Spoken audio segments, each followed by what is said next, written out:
Hey everyone, Russell here, back with another episode, and I want to talk about Toys R Us.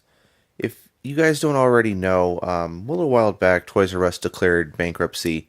They're planning on closing about 180 of 800 U.S. stores, so that's pretty bad news, and it affected me pretty pretty significantly because the two closest Toys R Us in my area are both closing. They're both on that list, so I'd have to drive significantly farther to get there. And also, it's something that I really enjoy taking my daughter there, and she loves it. It's something that I enjoy seeing it too. It brings me back. So, seeing those stores close was a real disappointment, and I kind of felt that it was the beginning of the end.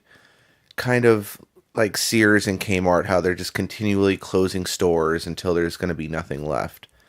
And this really made me sad because future generations are not going to know the feeling of walking into just an exclusive toy store. As far as I know, there's no more nationwide stores. Toys R Us was it. KB Toys, I believe they went out of business in 2005. So it was basically those two until then. And now it's just Toys R Us.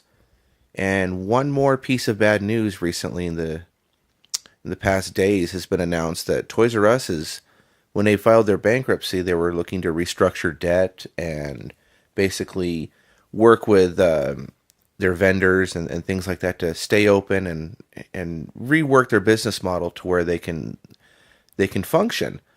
Well, they haven't been able to find a buyer for some of their debt, and they haven't been able to renegotiate any of it.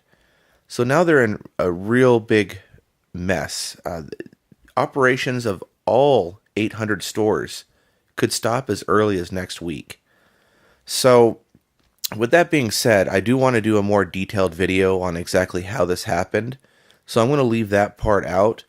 What I do want to tell you guys, and I wouldn't be doing my job at Grimster Gaming if I didn't tell you, is as much as a bad thing as this is overall, there is opportunity here for great deals at the stores that are closing. You're seeing 50% off already.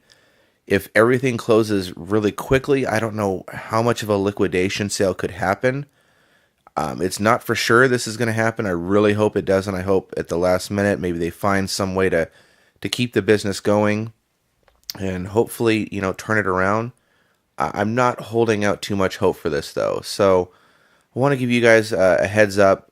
If you want to see Toys R Us, if you want your kids to experience it, if you want to just go for a little bit of nostalgia, now's the time to do it because they might not be here as soon as next week. And that just, every time I walk in there, it just brings me back and how happy it makes my daughter. I highly recommend everyone just stop by and just see it before we lose something that we may never get back. I have a little boy on the way who's due in August, and there's a very good possibility that he will never, ever know a toy store. My daughter is barely old enough to where maybe she might remember when she's older and she can tell her kids. I know at the time this might not seem like a big deal to a lot of people, but I think it's one of those things that we're going to definitely miss it more once it's gone. So anyway, guys, thank you so much. This is just kind of my opinion. I just wanted to get this off my chest. It had been bothering me for past couple of days ever since I read that. Give me some comments down there. If you've heard any more information, I'd love to hear it. Please like, share, and subscribe. And as always, game on.